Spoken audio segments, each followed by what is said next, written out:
pay kini na dapat natin pasalamat sa atong Ginoo tungod kay usa kita sa napili sa maong project na maka-benepisyo kita ani nga proyekto. Kini siya nga proyekto di kani sa usa ka NGO, non-government organization ang CBN Asia. Tapos ang iyang humanitarian arm o ang Operation Blessing. O usa sa mga proyekto sa Operation Blessing mao niyang pagpanghatag og puso.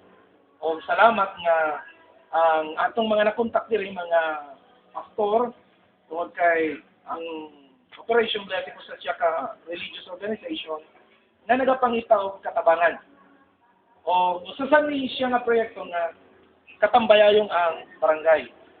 So kamo usa sa nakit-anog nga pili pinaagi sa tabang ni Pastor Chris maong naanhi mo o na kabinipisyo mo. Kung karon niya nagyud. Ang uban man sa uban tanaw nato kung maitabog yun nan.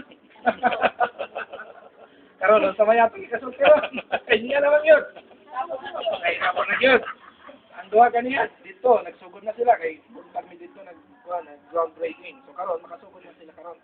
Ang ginapakanan nila kay paspas na sila kay napulo man ang kinahanglan manon karong bulan sa November.